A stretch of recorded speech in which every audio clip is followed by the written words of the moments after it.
Gas station worker's secret message to cop. His next move is life-changing. The neon sign flickered above the quiet gas station, its hum the only sound cutting through the silence of the late-night shift.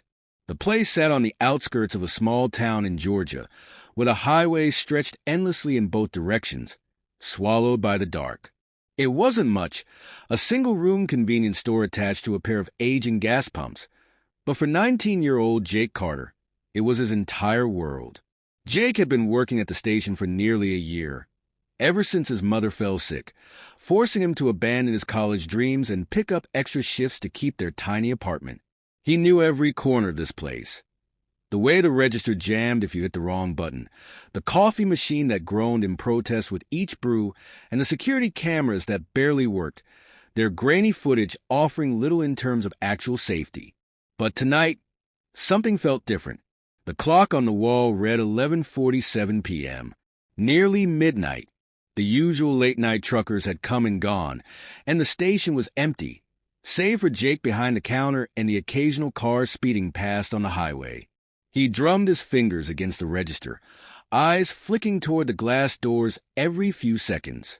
His stomach churned, not from hunger, but from a deep, nagging feeling that he couldn't shake. Then, the bell above the door jingled. Jake looked up as Officer Ryan Mitchell stepped inside, the scent of coffee and gasoline mixing with the cool night air that followed him. Officer Mitchell was a familiar face, one of the few cops in town who actually cared about people like Jake. He was in his early 40s, with sharp blue eyes that missed nothing and a tired but kind face that carried the weight of the job. "Slow night?" Mitchell asked, stepping toward the counter. Jake forced a smile. "Yeah, just me and the crickets." The officer chuckled, reaching for his wallet. "That's how it goes, kid. Coffee's still terrible. Worse than ever." Jake smirked, pouring him a cup anyway. It was their routine. Small talk, a few laughs, then Mitchell would head back out to patrol the empty streets. But tonight, as Jake handed over the receipt, he did something different. His fingers trembled slightly as he grabbed a pen and, in tiny, desperate letters, scribbled a message on the back of the slip before folding it carefully.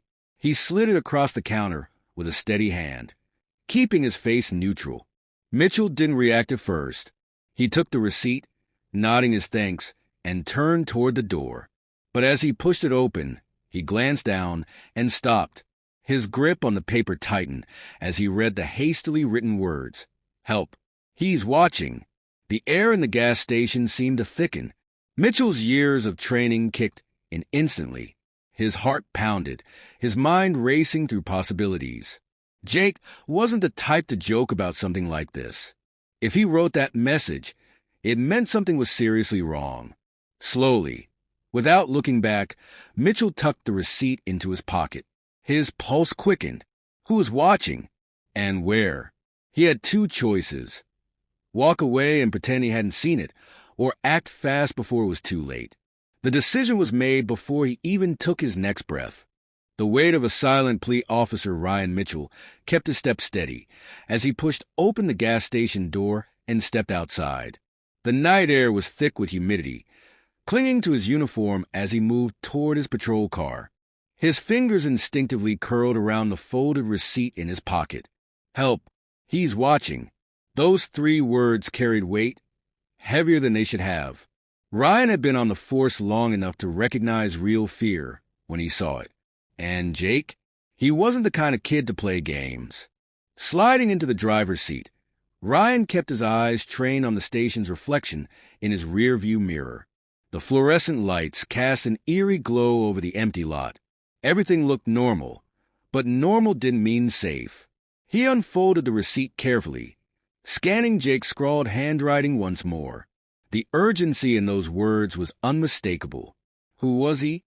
Ryan's first instinct was to go back inside, to press Jake for answers, but something held him back. If Jake was being watched, then making it obvious he had reached out for help could make things worse. Instead, Ryan reached for his radio. "Dispatch, this is 4 Adam 12. I'm at Carter's Gas off Route 17. Got an employee in possible distress. Can you check recent calls in this area? Static crackled before the dispatcher responded. Copy that for Adam 12. No reports from that location tonight. Do you need backup? Ryan hesitated. Asking for backup, without knowing the full situation, could spook whoever was involved. If Jake was in real danger, subtlety was key. Negative for now. Just keep this channel open, he replied, then set the radio back down. He glanced back toward the gas station.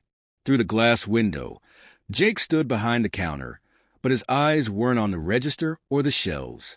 He was staring at something or someone beyond Ryan's view. Ryan's grip tightened on the steering wheel. Something wasn't right. The boy behind the counter, Jake Carter, had spent his entire life in this town. He knew every shortcut to the back roads, every diner where the coffee was still served in chipped mugs, and every face that came through the doors of the gas station. But tonight, he felt like a stranger in his own world. His heart pounded as he watched Officer Mitchell walk to his patrol car. Every second felt stretched, his nerves thrumming like a live wire. He hadn't planned to slip that note to the cop. The decision had been impulsive, a last-ditch effort, because Jake was being watched. He could feel it. He had felt it since the moment the black SUV pulled into the lot over an hour ago, parking just out of view of the security cameras. It hadn't moved since. The engine was off, the windows dark, and Jake knew, deep in his gut, that whoever was inside was still there. He forced himself to look away, pretending to check the coffee machine. His hands trembled as he grabbed a napkin, wiping the already clean counter. He needed to keep it together. If he panicked, they'd know. He didn't know who they were, not exactly, but for the past 3 nights, that same SUV had appeared after sundown, staying just long enough to make his skin crawl. No one ever stepped out. No one ever came inside. But it was watching, waiting. Jake had tried to ignore it. He told himself it was just some random person killing time before hitting the highway. But then, earlier tonight, something changed. The SUV's passenger side window had rolled down, and he swore he saw a pair of eyes watching him. He hadn't seen a face, just a shadowed figure. But what made his blood turn to ice was the fact that the moment he locked eyes with that darkness, his phone buzzed in his pocket. A text. No name. No number. Just a message. Stay quiet. Don't talk to anyone. We see you. That was when he knew this wasn't random. Someone was after him, and if they knew his number, they knew more than just where he worked. They knew everything. Jake swallowed hard, glancing toward the patrol car. He needed Officer Mitchell to understand. He needed him to act fast, because if he didn't, Jake wasn't sure he'd make it through the night. Officer Ryan Mitchell felt the weight of the receipt in his pocket like a lead brick. His gut told him this wasn't just some kid playing a prank. Jake Carter was scared, really scared, and Ryan had spent too many years in law enforcement to ignore a cry for help. He turned the key in the ignition, but instead of pulling away, he kept his hands on the wheel, eyes scanning the gas station in the rearview mirror. The lot was mostly empty, except for one vehicle. A black SUV sat in the far corner of the parking lot, partially hidden in the shadows. It hadn't been there earlier when Ryan arrived, and something about it made his skin crawl. The windows were dark, the engine off, but a trained cop like him could recognize when a car was being used for surveillance. Ryan reached for his radio but stopped himself. Calling in backup now might tip off whoever was inside that SUV. If they were watching Jake, then they were probably watching him too. He had to play this carefully. Taking a slow breath, he pushed open the car door and stepped out. Jake's dread deepens inside the gas station. Jake's breath hitched when he saw Officer Mitchell heading back toward the building. No. This wasn't how it was supposed to go.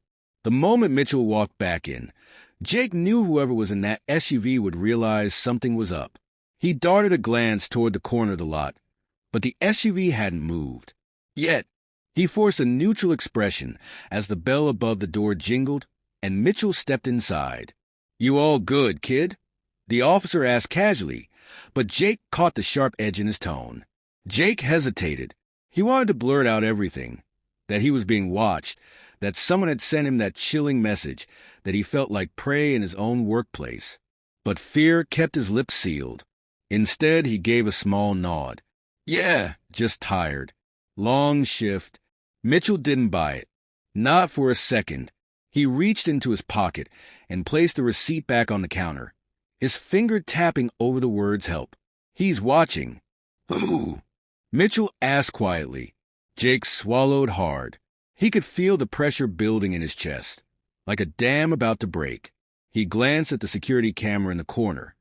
The one he knew barely worked, then back at the SUV outside. If I tell you... Jake's voice was barely a whisper. They'll know. Mitchell's stomach clenched. He had been in enough situations to recognize when someone was trapped. Jake wasn't just scared. He was being hunted. And now, Ryan had just made himself part of the game.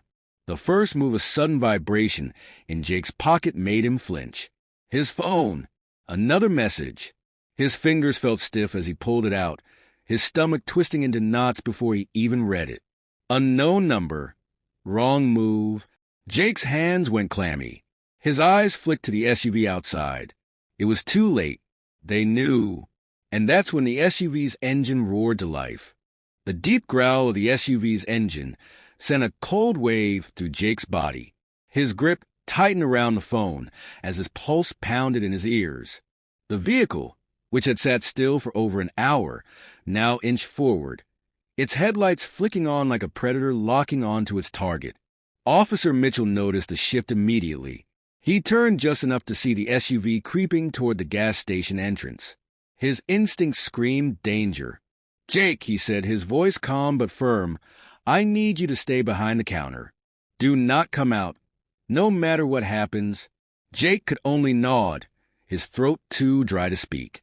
Mitchell adjusted his stance, one hand hovering near his holster as he stepped toward the glass doors.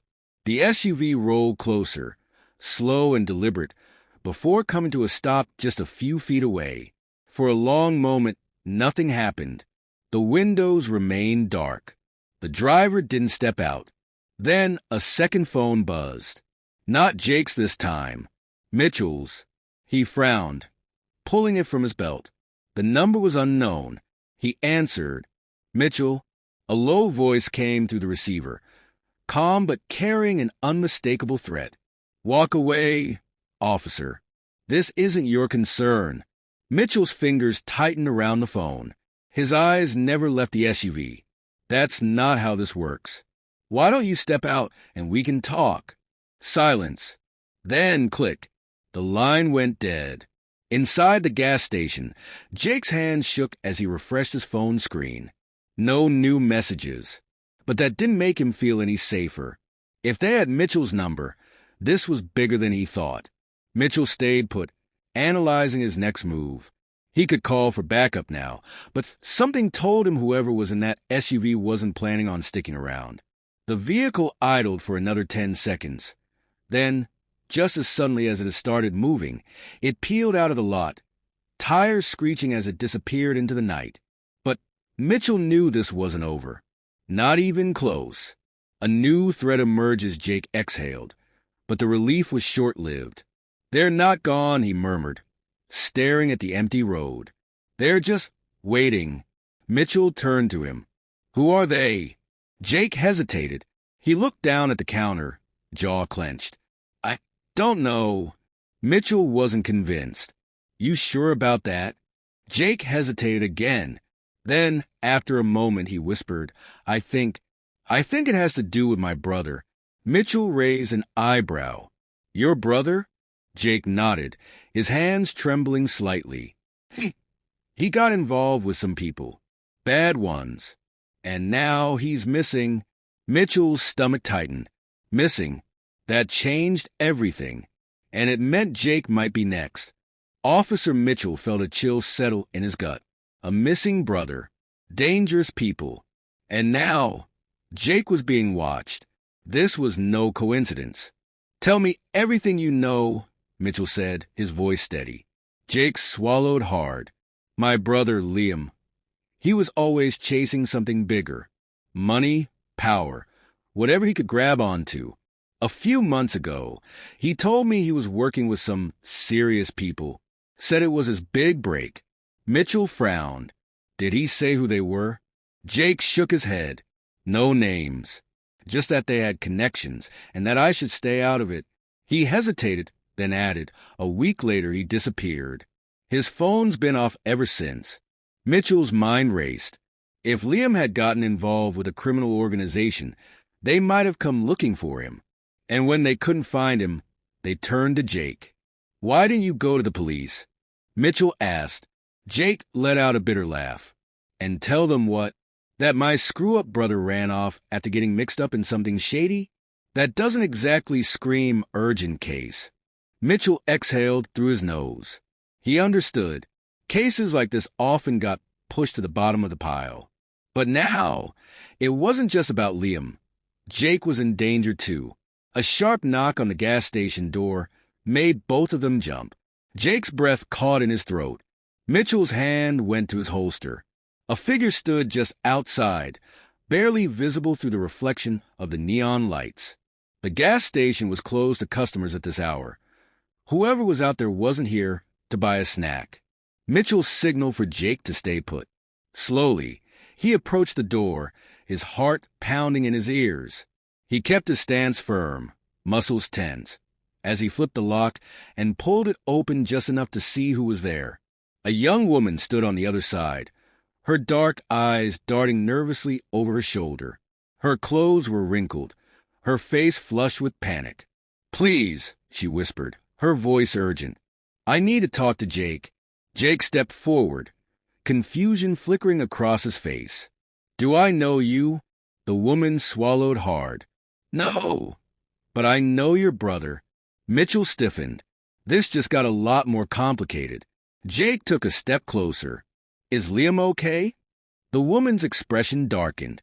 She lowered her voice. "No, and if you don't leave with me right now, neither of you will be." The weight of her words crashed over them like a tidal wave. Mitchell knew one thing for sure. Whatever trouble Liam had gotten into, it was about to pull Jake in head first. For a long moment, the only sound in the gas station was the steady hum of the overhead lights. Jake's pulse thundered in his ears as he stared at the woman standing outside the door. She knew Liam. That meant she knew where he was, or what had happened to him. Officer Mitchell kept his hand near his holster, studying her carefully. She was afraid.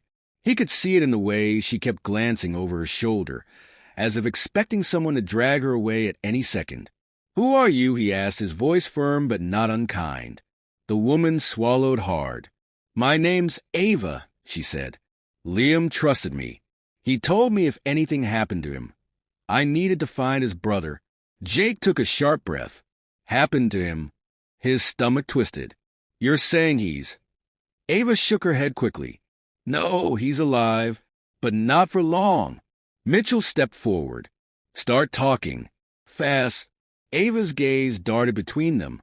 Then she took a deep breath. Liam got in over his head. He thought he was working for guys who could set him up for life. Big money, no risk. She let out a bitter laugh. Turns out, they weren't looking for a business partner. They were looking for a fall guy. Mitchell's jaw tightened. He'd seen it before, small-time criminals getting caught up with real criminals. People who played a different game, one where loose ends didn't get second chances. Jake's hands curled into fists. "Where is he?" Ava hesitated. "He's being held at a warehouse outside town. I don't know how long he has." Her voice dropped lower. "That SUV? It was here because of me. They know I was looking for you." Mitchell's mind went into overdrive. This wasn't just about Liam anymore. Jake was now a target too. The SUV had left earlier, but that didn't mean it was gone for good. If these guys had any suspicion Jake was working with a cop, they'd come back. And they wouldn't be playing games. Mitchell turned to Jake. "We need to move. Now." Jake blinked. "What?" "No.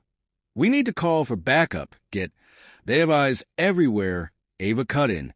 "If cops storm in, Liam's dead before they even break down the door." Mitchell hated it, but she was right. If they wanted to get Liam out alive, this had to be done carefully. His training told him to call it in. Wait for SWAT. Let the system work. But looking at Jake, his face tight with worry, his fists clenched at his sides, Mitchell knew the system wasn't fast enough. These guys had already sent a message. They weren't waiting around. Mitchell made his decision. All right, we do this smart. He turned to Ava. You take us to Liam. But if anything looks off, we pull out. Understood.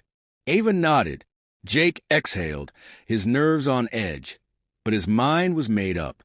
Let's go. Mitchell took one last look at the darkened parking lot before stepping outside. The real fight was just beginning. The drive to the warehouse was tense. Ava sat in the back seat of Mitchell's unmarked car, her hands gripping her knees so tightly her knuckles had gone white. Jake sat in the passenger seat, his leg bouncing anxiously. Mitchell kept his eyes on the road, scanning for signs they were being followed. The city lights faded behind them as they turned onto a desolate stretch of road. The warehouse loomed in the distance, an old, rusted structure with only a few dim lights flickering along its perimeter. Mitchell parked a safe distance away, killing the engine. We go in quiet, he said, turning to Ava. How many guys are inside? Ava hesitated. 3, maybe 4. The leader, Marco, keeps a gun on him at all times. He's the one Liam crossed. Mitchell nodded. All right. Jake, you stay close to me. If things go south, you run.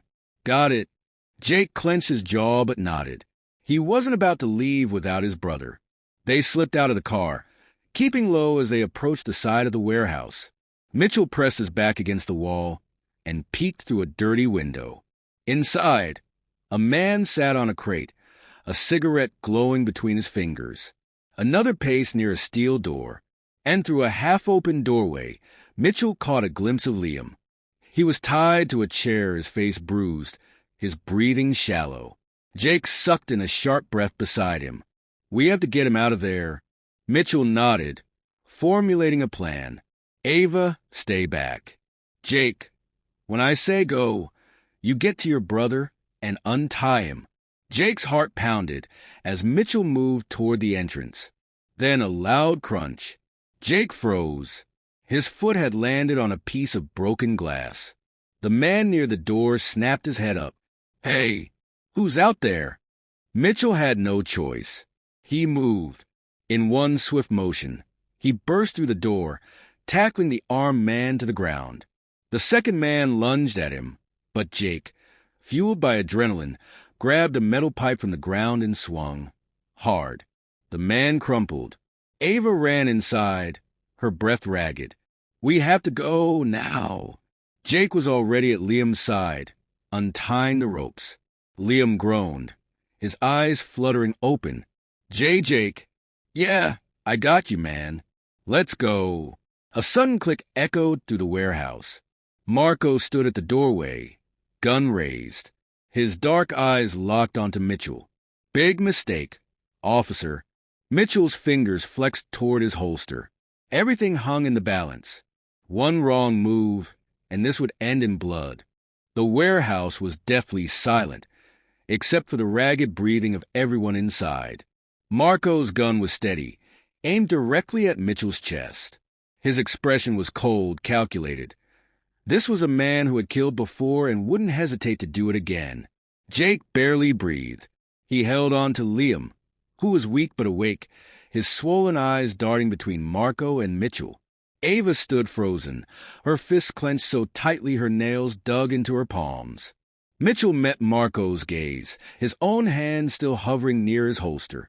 Too far to draw first. He had to talk him down. You don't want to do this, Mitchell said, his voice low, controlled. You pull that trigger, you're not walking out of here. Marco smirked. You think I don't know how this works? You're alone, cop. No backup. No one knows you're here. He tilted his head. I kill you. Dump the bodies, and by the time anyone comes looking, I'll be long gone. Mitchell's eyes flicked toward Jake, who was edging Liam closer to the exit. Good. Keep moving. But Marco saw it. His smirk disappeared. No one's leaving. And then tires screeched outside. Flashing red and blue lights flooded through the warehouse windows. Sirens wailed. Marco stiffened, his gun hand twitching. What the? That was all Mitchell needed. In a blur, he moved. He lunged forward, grabbing Marco's wrist and twisting it sharply. The gun went off bang, but the bullet buried itself into the ceiling. Jake ducked, shielding Liam as dust rained down.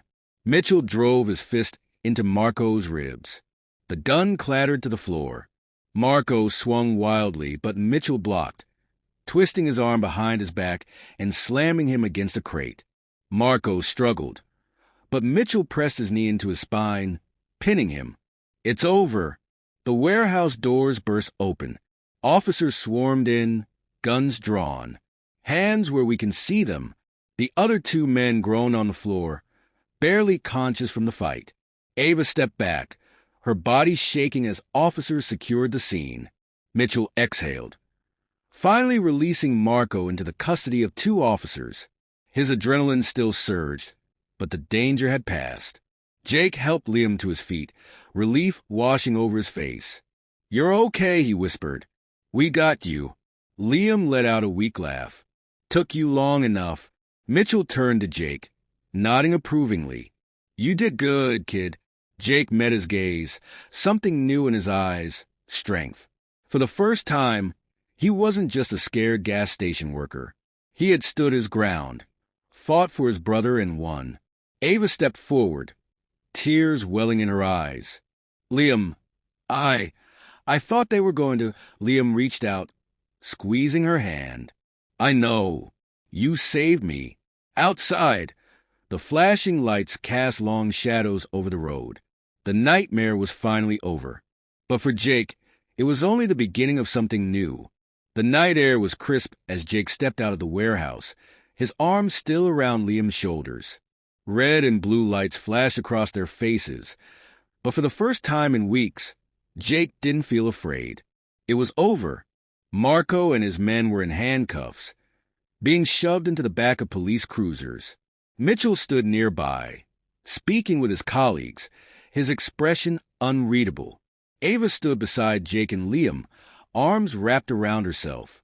"I didn't think we were getting out of there," she admitted. Liam coughed but managed a weak smile. "Yeah, well, I wasn't expecting my little brother to show up with a cop." He turned to Jake, his swollen eyes filled with something deeper than gratitude. Pride. Jake chuckled, shaking his head. "I couldn't just leave you, man." Liam sighed, rubbing his bruised wrists. "I should have listened to you. I thought I could handle it on my own." He looked at Ava, then back at Jake. "I won't make that mistake again." Jake felt a lump in his throat.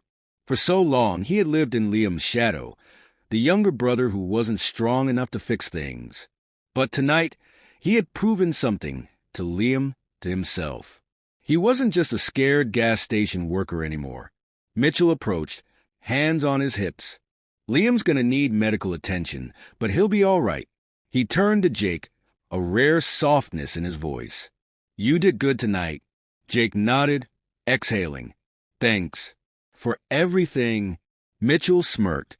"Don't get used to it." Then more seriously, "If you ever need anything, you call me." Jake smiled. He would. Ava wiped at her eyes.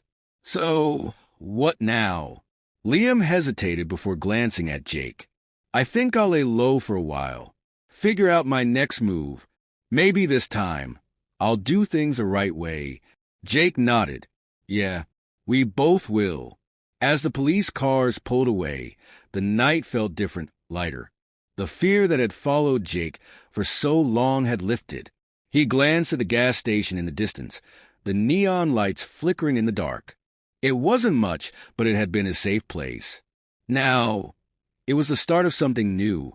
Jake took a deep breath, looking at his brother, his new friend Ava, and the cop who had changed everything.